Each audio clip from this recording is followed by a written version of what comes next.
All right. Good morning, everybody. Just let me know if you can hear me okay as I pull this thing up here.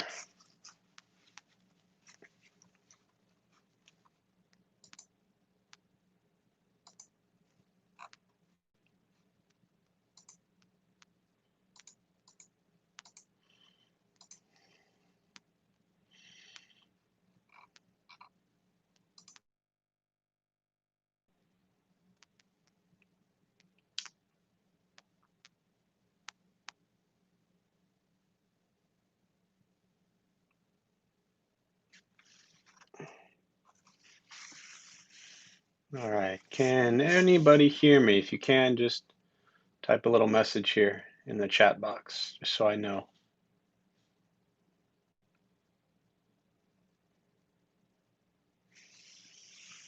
All right. Thank you, Carla. Good morning.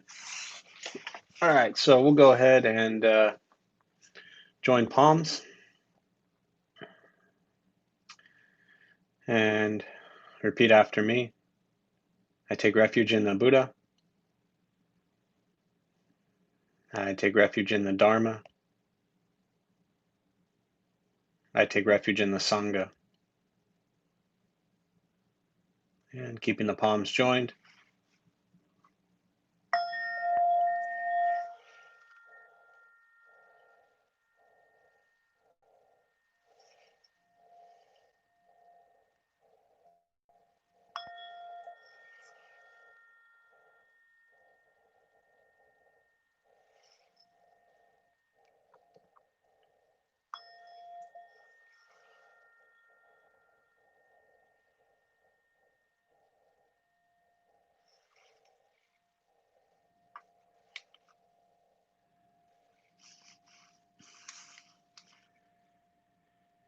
And you can put the palms down.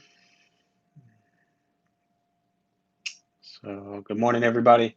Welcome to Intro to Buddhism um, on this Saturday morning.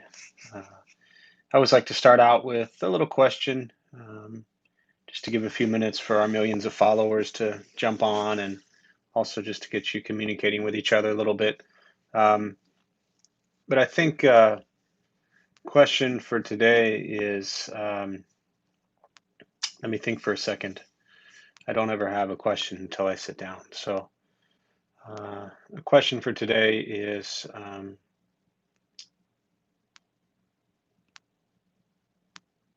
how patient have you been recently?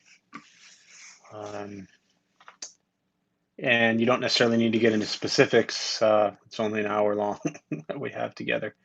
But just go ahead if you're new to YouTube or new to joining us. There's a chat box there. You can type in your response and share with everybody. And like I said, you don't have to get specific, but the question is, how patient have you been recently? Whether it's with yourself or with family or friends or strangers. I'll give you a couple minutes just to type in and share uh, how patient you've been. So this should be a fun one.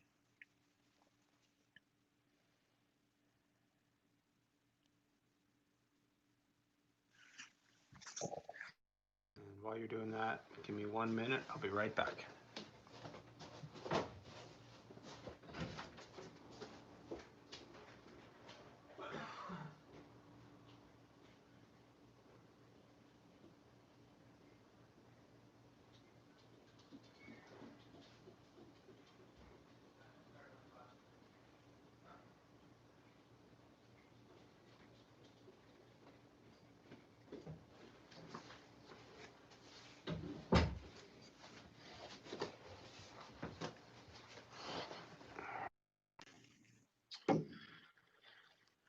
All right.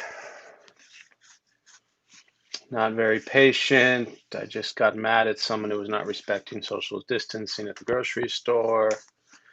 There's been a lot of opportunity to practice patience, depends on the situation.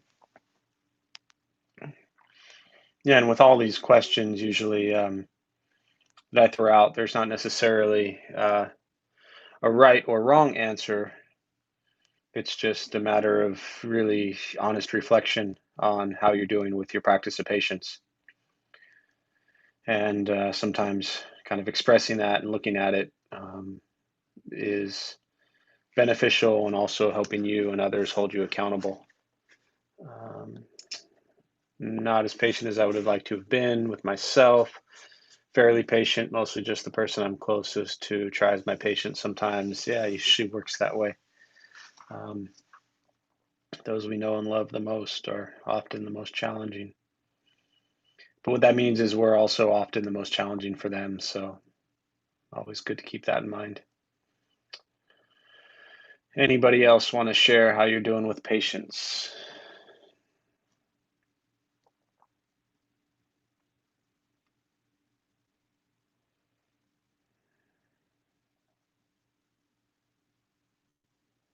Mostly patient.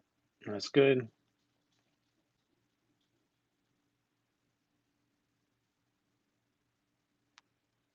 I'm doing the best I can. Keep on doing it. Anything else?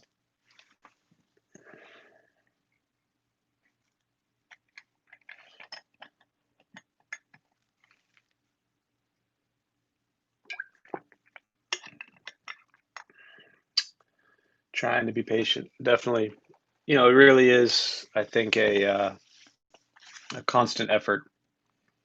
And for me, my practice and the way I share Buddhist teachings is to really just look at the very practical lessons and guidelines that the Buddha left us for how to live our lives. And patience is one of the key practices um, in what's called the six paramitas: generosity, morality, patience, diligence, concentration, wisdom.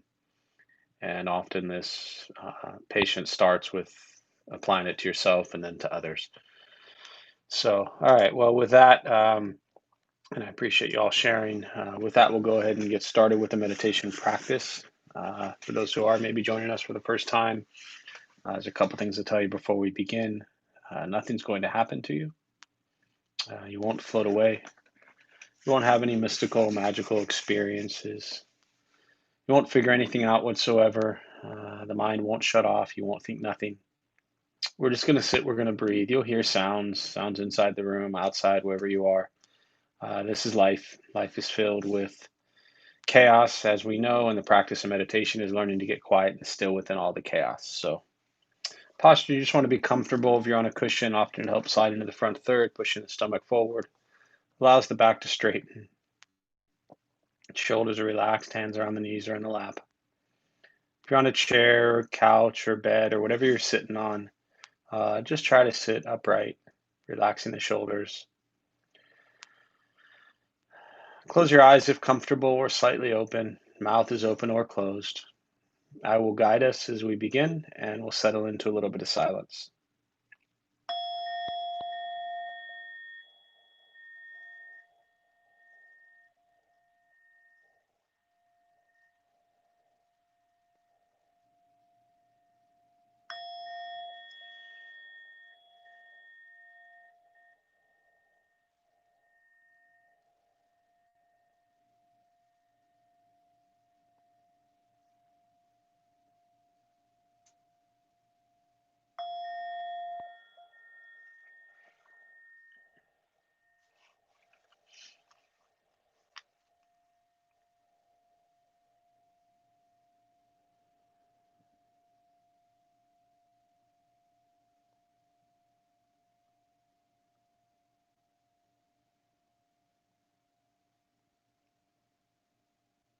And again, starting with the eyes closed if comfortable, or slightly open.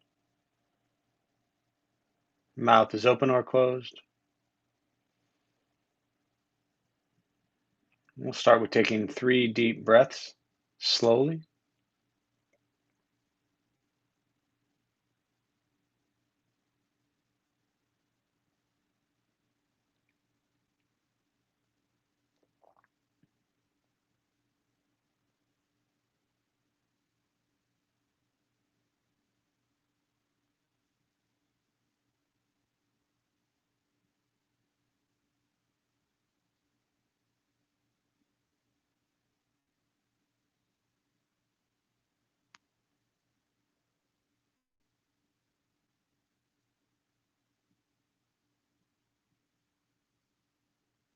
And eventually, you settle into a natural rhythm of the breath.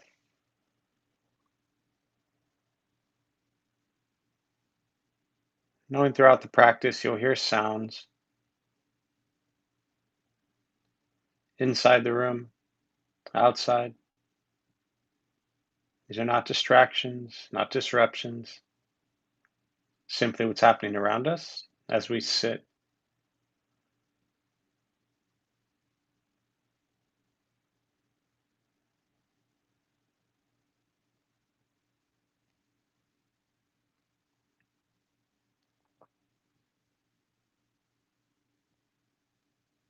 Noticing the mind as it wanders, jumping from thought to thought. And start with gently guiding the attention, focus to the stomach or chest.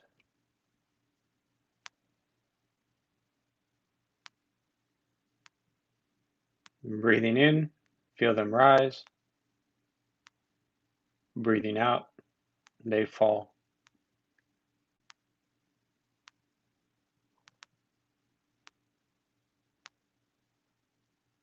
Simply going to continue this practice, observing sensation of breath, expecting nothing but to sit and breathe.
And as the mind wanders, lost in thought, recognize it and release that thought. Return attention, focus to the breath.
Where's your mind?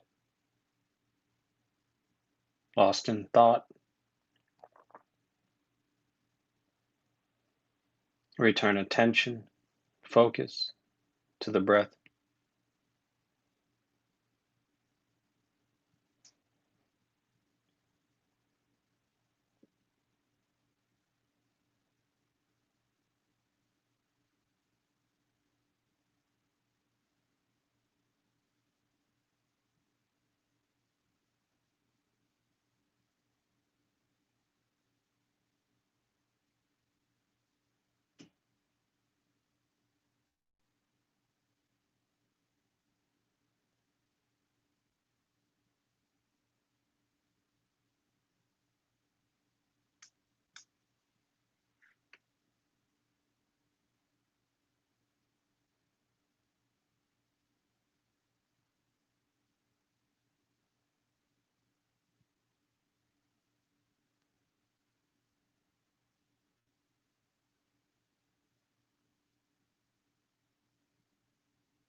Keeping the mind alert,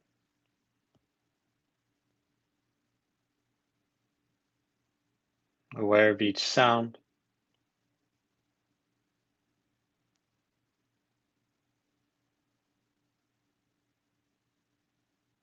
each thought,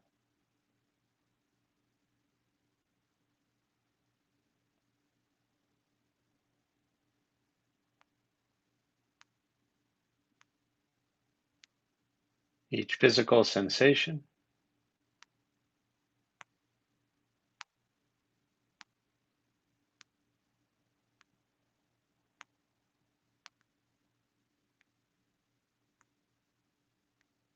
yet concerned with nothing but sitting, breathing.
Breathing in, follow breath in,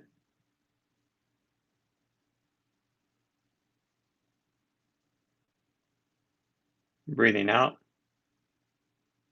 follow breath out.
letting go of expectations, letting go of judgments from the practice, just sitting, breathing.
And with the body still and rested, and the speech quiet, aware of all sounds, and the mind learning to settle, know what it's like to just sit and breathe, knowing with each breath there's nothing else to do, nowhere else to go,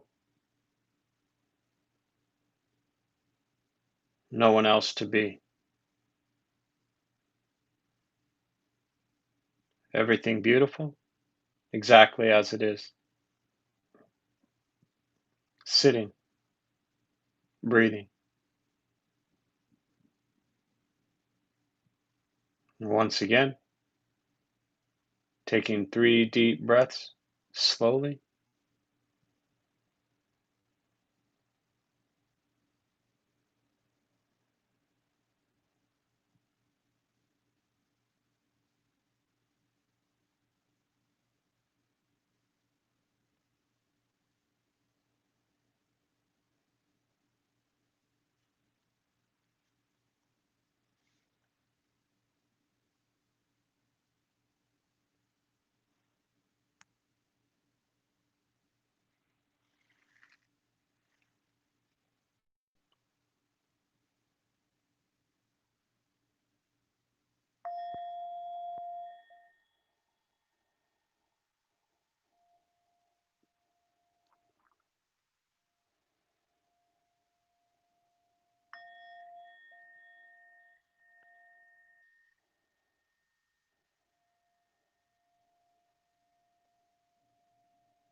And as you slowly open the eyes, slowly begin to move. And most important, with the practice of meditation, is to recognize how you feel now, immediately after. Compare this to how you typically feel throughout your day. Recognize the difference, if there is one. And ask yourselves how you'd prefer to feel every day for the rest of your life. And realize however you feel now, if it's quiet, calm, and still, or a busy mind, racing mind, whatever you're sitting with, it's nothing to do with anything I said. It's nothing to do with how we sit and hold the hands or cross the legs. It's nothing to do with the sounds around us or anything else for that matter. It has everything to do with your own mind and your own mind's reaction to an external condition.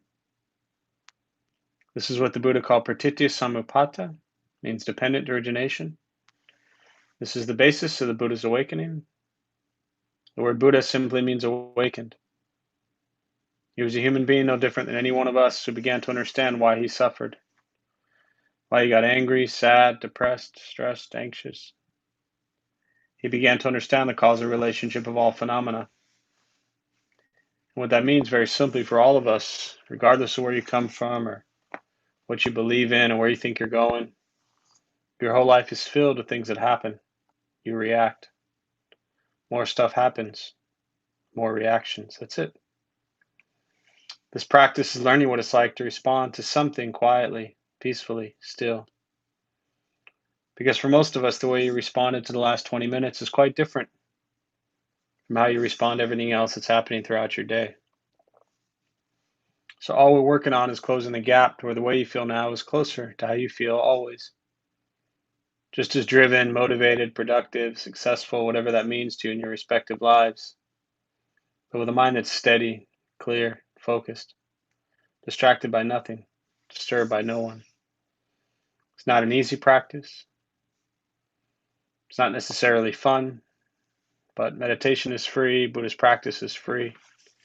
Sitting, breathing, learning to be kind to yourself and everybody else. Once we stop trying to change, fix, control, manipulate everything around us, and we work on changing our mind and our reaction to the world around us, life gets simpler.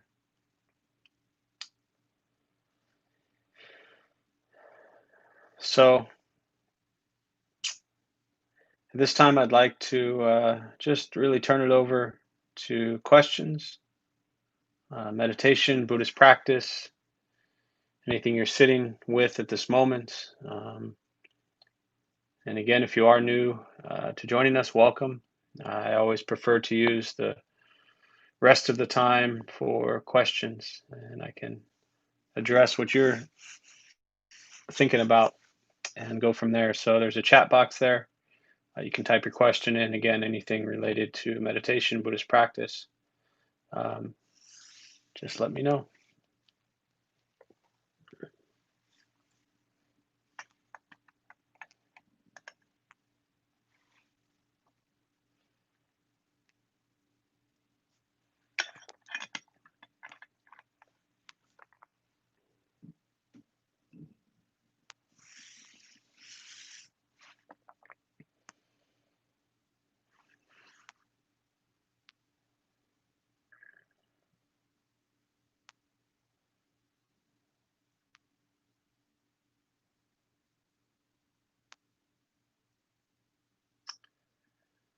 Continuing with your patience topic, how to properly balance patience while avoiding complacency.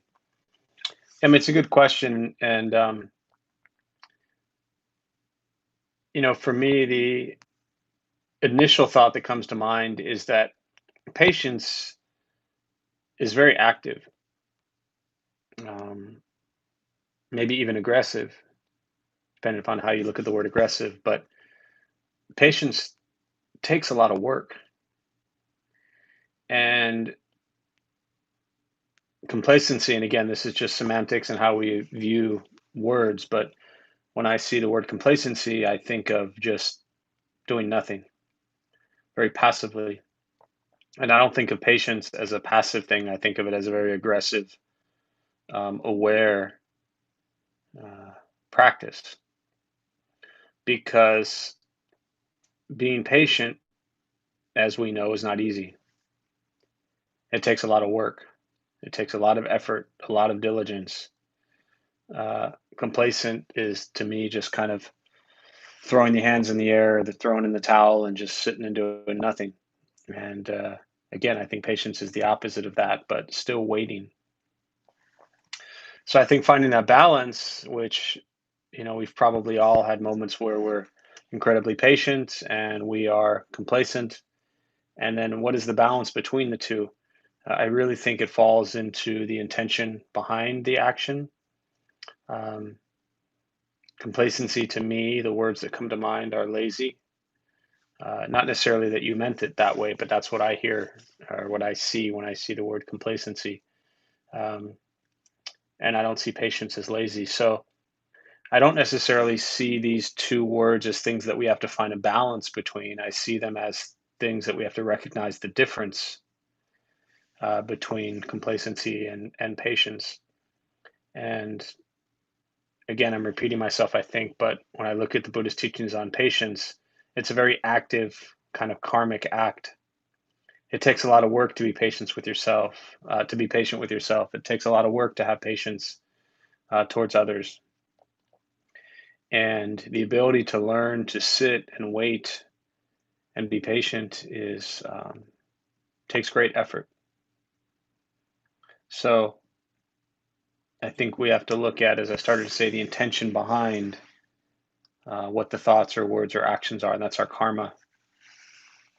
What do we think? What do we say? And what do we do? And in the process of being patient, is the intention to practice patience for the benefit of self and others, or are we being complacent just to avoid and stay away, or be lazy, or do nothing? So I think that's really the question: is how you are and what's going into the act of whether you call it complacent or patience. Hopefully that makes sense. Elaborate on patience in reference to the six paramitas. Yeah, the six paramitas, paramita translates to perfection, and this is the Bodhisattva teaching. Bodhisattva means enlightened being, and in Mahayana school of Buddhism, um, the paramitas are the practices that we use to, as it's taught, to go from one side of the shore towards the other. So we have samsara, this kind of world of suffering over here. And then over here we have nirvana, liberation, freedom from suffering.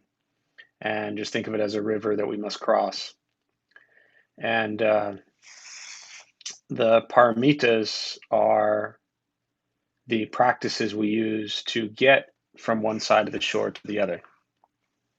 Now, I'll come back to the patience and paramitas in a minute, but the beauty of the bodhisattva practice is you get to the other side of the shore, but you don't jump ship. You turn around and you go back.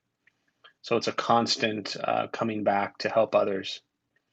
But specifically with patience, it doesn't necessarily relate to the paramitas any differently than any other way you would describe patience. It often, I think, when we learn about Buddhism or we're new to Buddhism, we think that, or some people think that because it's Buddhist, it has to have some deep, complex meaning to it, or that it has to be said in another language, or that it has to be different from what you already know. Everything that you have been taught, most likely your entire life, about patience is what patience is in the paramitas. There's no different way to define patience other than looking at patience in a very honest way. So the paramitas of generosity, morality, patience, diligence, concentration, wisdom, again, those six: generosity, morality, patience, diligence, concentration, wisdom, just practice patience, again, the way you would know and believe what patience is. So, as I always say, starts with practicing patience towards yourself. I think of patience and forgiveness to kind of tied together in many ways, that we often have, the practice of forgiving ourselves for things we've done and being patient with ourselves as these unenlightened, ignorant fools that we are continue to roam through our world. Um, so as we continue to kind of roam through our days as these unenlightened beings, practice patience towards yourself and understand that uh, you're on your journey and you're often doing the best you can. Um, and then learn to extend that patience out to others, to, as I said earlier, to family, to friends, to strangers. If you really want to practice patience, and this is a perfect time for it, well, it's always a perfect time for it. But the example I always use is, think of that family member or friend that maybe drives you crazy and annoys you, and you don't want to talk to them on the phone. Pick up the phone and call them. And after 3 minutes, when you're miserable and you want to hang up, stay on the phone for another 3 minutes. Right? You can't practice patience by reading more books. Another Buddhist book on patience doesn't help you practice patience. You have to practice patience by putting yourself in situations that require patience. So, in the world we're in right now with the coronavirus and this pandemic, and hopefully people staying home, is an incredible opportunity to practice patience. So, hopefully that answers your question. Again, I just in general, and it's always hard when we just see questions typed out and I can't see expressions or emotions or people.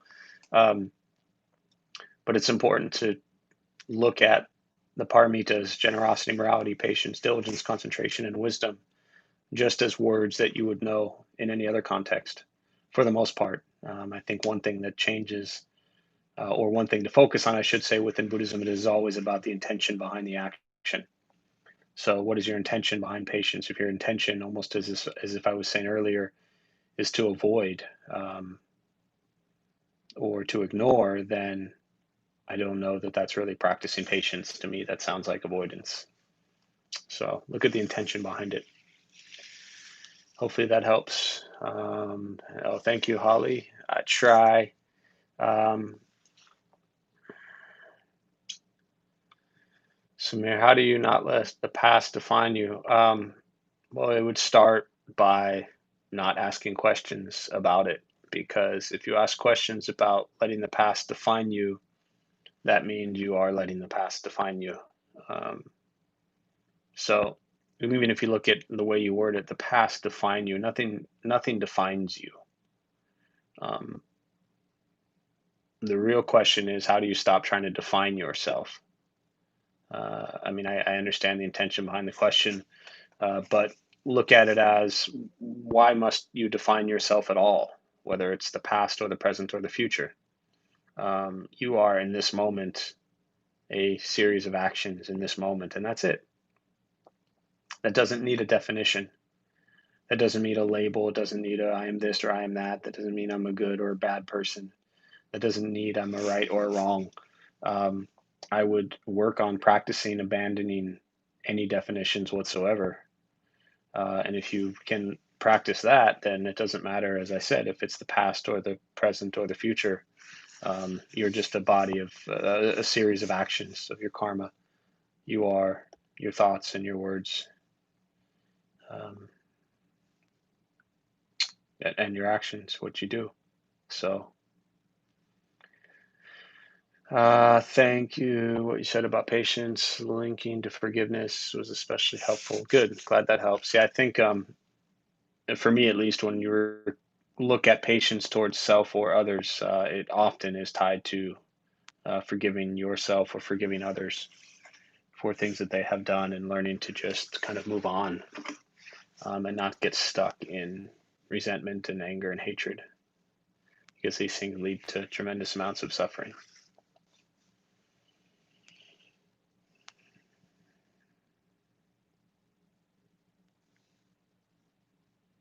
And even if we look at the core, I think all Buddhist teachings really lie in the Four Noble Truths.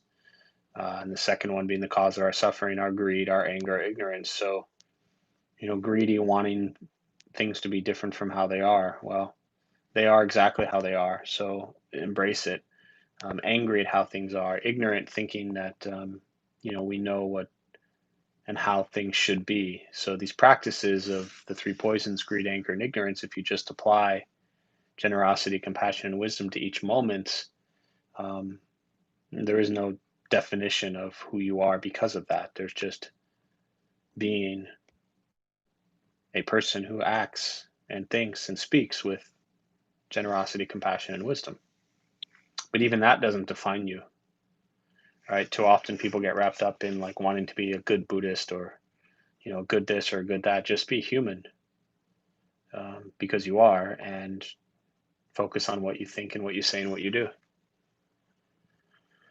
I hear the term "it's okay to not be okay" during this pandemic. Any comments from a Buddhist perspective? Um, yeah, I mean, I think times like this, people are resorting to just about anything and everything they can, which is good, as long as it's healthy. To learn to be, as you say in quotes, okay, or okay to not be okay.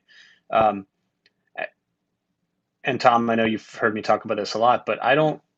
What I talk about and what I share and what I've learned from the Buddhist teachings and how I embrace it in my life hasn't changed just because there's this pandemic going on. Um, so it was this idea of it's okay to not be okay would exist before a pandemic or after a pandemic. Um, Again, the pandemic has nothing to do with anything. The pandemic is something that is going on that is extremely tragic and traumatic and horrific and dangerous and unsafe. And then there's the Buddhist teachings. And the Buddhist teachings is how do we respond to everything that's going on? Well, before the pandemic, you had stresses in your life and you had pressures in your life and you had, moments of of maybe poor health or moments of feeling unsafe. All of those things existed before. Now we have the pandemic. And when the time comes that that is behind us, there will be more things that you will stress out and worry over and not be okay with in your mind. So I think the thing that, and I'm not trying to downplay, I take the pandemic very seriously. I mean, the temple's been closed for over 6 months, and I don't want anywhere near it. I think that tells you how serious I take this. But what I'm trying to help people realize is that we don't change Buddhism or our perspective of Buddhism because there's a pandemic. If you are practicing what the Buddha taught, whether it's a thunderstorm or sunshine outside, practice. That's it.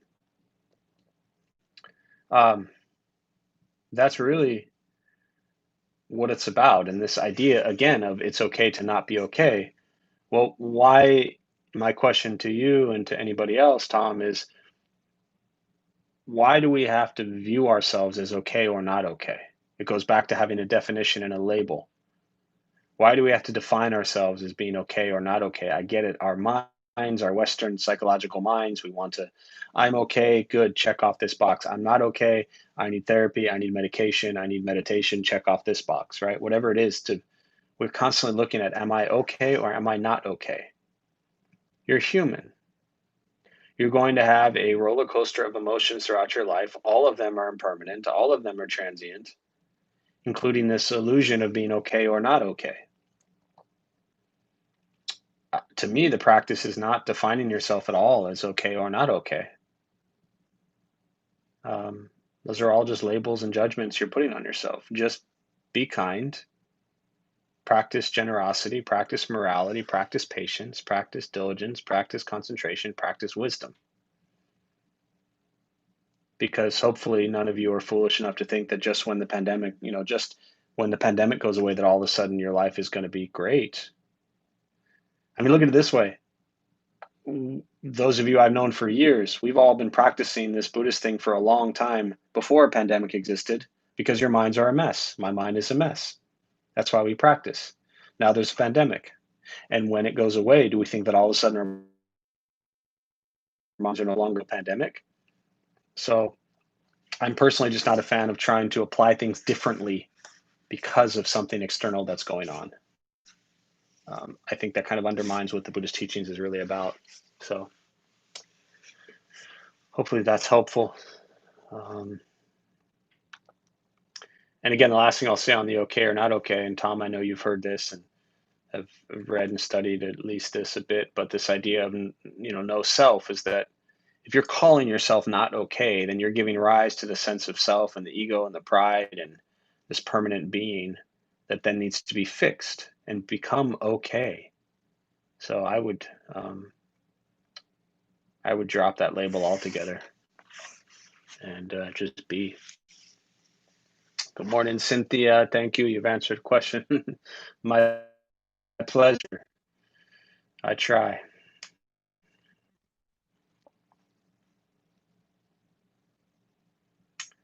Other thoughts, questions, meditation, Buddhist practice.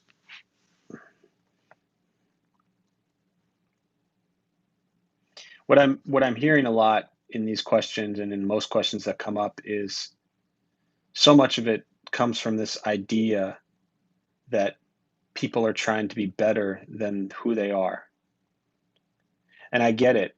And that's my one of my favorite quotes from Suzuki Roshi, which is you're all perfect exactly how you are and you all could use a little improvement.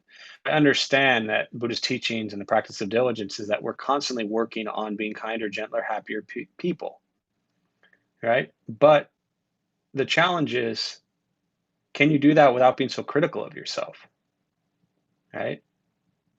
So for me, I wake up every day and I practice the paramitas and overcoming greed, anger, ignorance, because that's the practice in this moment going forward. But I don't start each day and think, God, I'm a piece of you know what person and I'm terrible and I'm angry and I hate this and now I got to go practice. Just practice. The challenge is, can you stop critiquing yourself? I mean, look at all these questions, right? How do I get how do I not let the past define me? How do I learn to be okay with not being okay? Um, Forgiveness towards self, all of these things that you're asking about. And I get it, I understand it, about who you think you are from stuff you've done in the past. Is stop bringing your past experiences and coming up with some ridiculous story about who you think you are and just practice in this moment without critiquing and judging yourself for thinking you're some terrible person. I mean, my God, if I did that, the things I've probably done more things and worse things than everybody on this chat right now. Um, and I don't ignore it. I don't avoid it. I don't pretend it didn't happen. But I don't live there and I don't wake up thinking I'm a terrible person.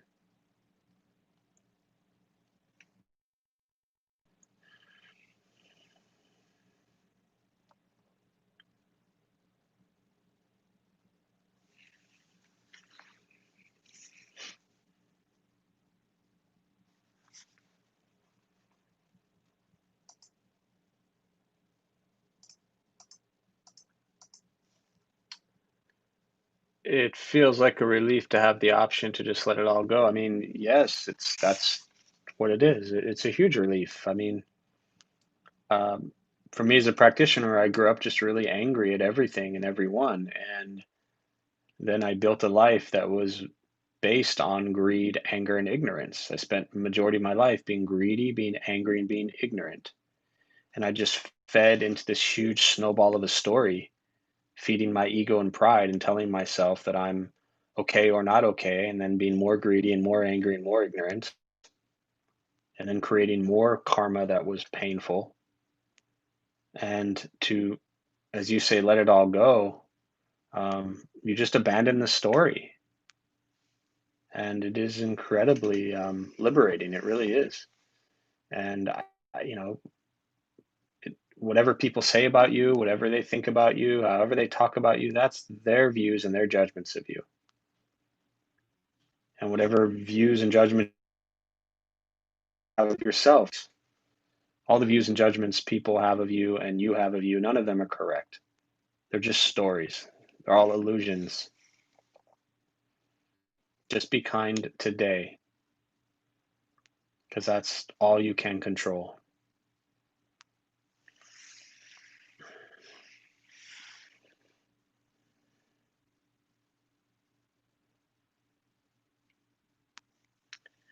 Anything else? We'll do one more question before we wrap up.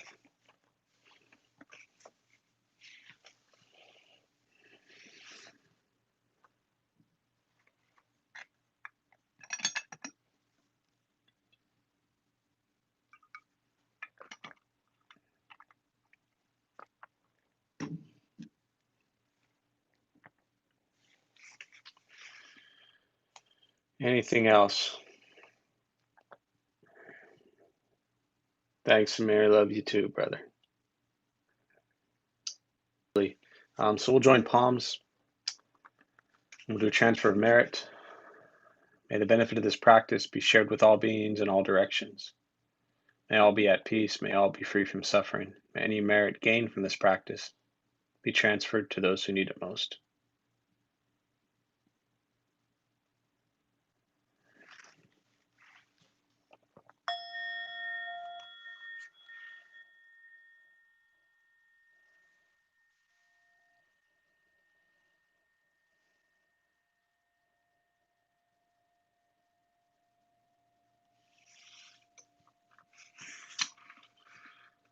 All right, just a few quick announcements before you head off.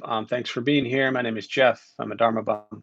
We opened up the Dharma Bum Temple 14 years ago to introduce meditation, Buddhist practice to local folks. Those of us who lead, we're not monks, we're not nuns, we're not gurus, we're not masters, we're not teachers.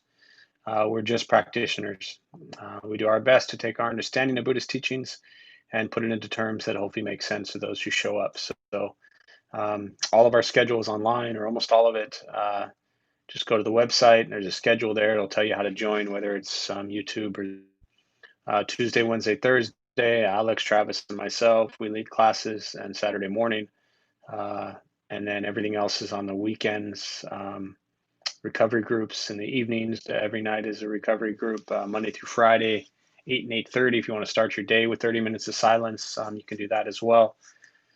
So we just want people to practice. And so we've done our best to make the teachings available to you. We closed, like I said, a little over 6 months ago, March 12th. And we're just staying in this moment today, and that's where we are. So please keep practicing. There are no plans to open the temple, to reopen the temple anytime soon. In our hearts and our minds, temples don't open or close. They live in your heart and live in your mind. So keep practicing. Just don't show up there because the doors are locked. Um, please be safe. It's a time where we can really use our practice to benefit others. So stay home, wear a mask, do everything you can to um, put a stop to everything that's going on. So thanks all for being here. If I never see you again, think good thoughts, speak good words, do good deeds. That's the heart of this practice. And be well.